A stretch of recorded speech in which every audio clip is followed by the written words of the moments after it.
So I'm working on the front seats, reupholstering the seats for that 1952 Dodge there behind me. And the seats, these are out of another vehicle that I'm using, and they had a headrest here and here, and I didn't want to use that in the 52 Dodge because it just didn't look right in that car. So I'm working on this rear seat, the upright part, and it's got holes where headrests go, and you can see down inside there's a metal tube, and I want to plug that in. I'm not using a headrest, and so I don't want to have holes. So I've done the first three already here, and I'm going to show you what I'm doing on this last one here. So I'll come over here to the table here. I've already got the piece cut. That's about the length I want. And I'm going to use this parachute cord to pull it through. And so, first thing I'm going to do is cut a little slot here. I don't want the cord to come all the way up through the top, because I might want to trim the top. So that's the cord I'm going to be pulling with. I'm going to go ahead and hot metal glue this a little bit.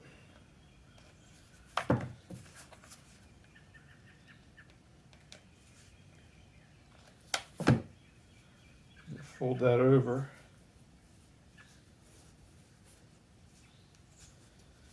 And fold the parachute cord over. And I'm going to hot melt it one more time.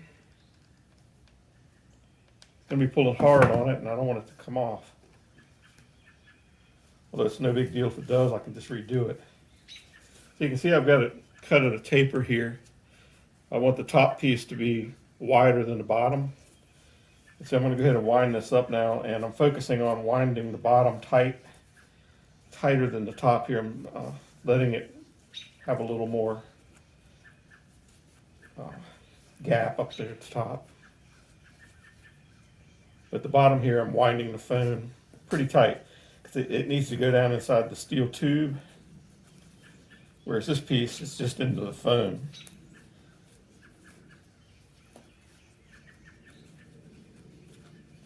So I'm going to wind this up.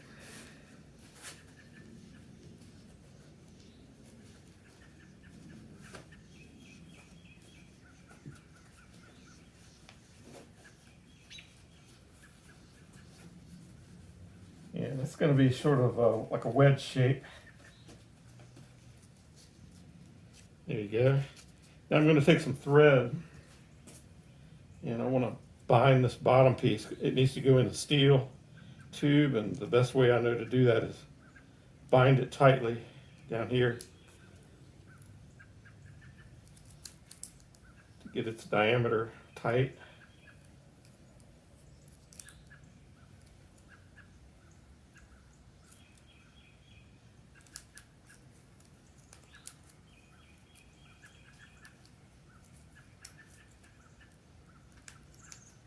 Just like that there.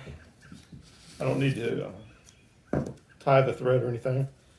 So it's tight at the bottom and it's flared at the top. Now I'm going to take it over and install it. The hole here. Going to be working on this hole here. Going to stick it down in. The parachute cord will come out down here through the other end of the tube. Just like that. And I can feed that into the pipe. It goes in good, but you can feel it gets snug. Now I'm going to use this hammer here and use the claw on it. Get a better grip on it, hopefully.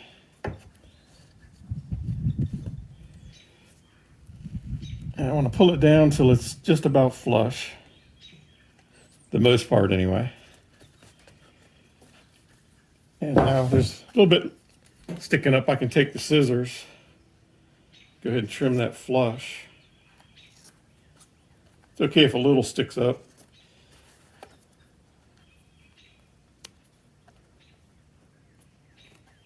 So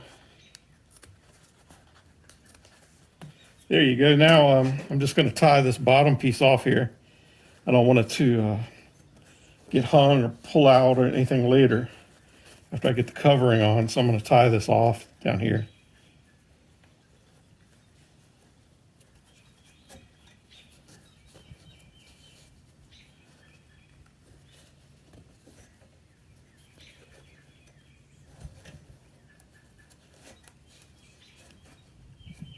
There we go. Now I've got the headrest holes plugged in, and never notice it once the covering gets put on.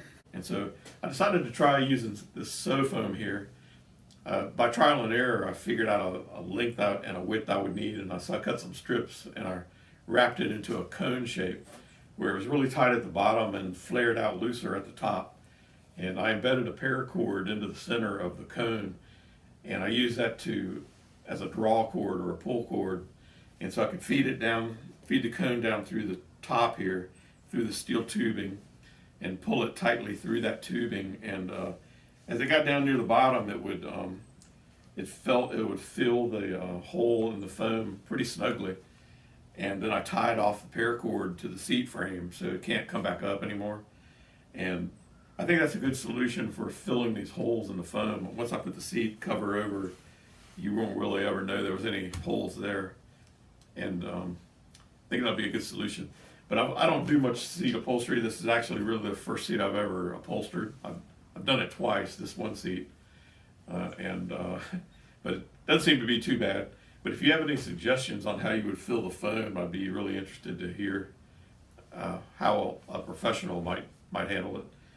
But I'm going to go ahead and continue on now, sewing the covers and slipping them on. That's kind of the nice part on this seat. They just kind of clip on with little clips. Plastic clips. It's really nice to get the seat cover on and off. And I was expecting that to be kind of an issue, but it turns out to be not a big deal at all. They just slip on and clip. Pretty awesome. So thanks for watching, and good luck with your upholstery projects. And thanks also for clicking the like and subscribe. And again, please share any suggestions you might have. Take care.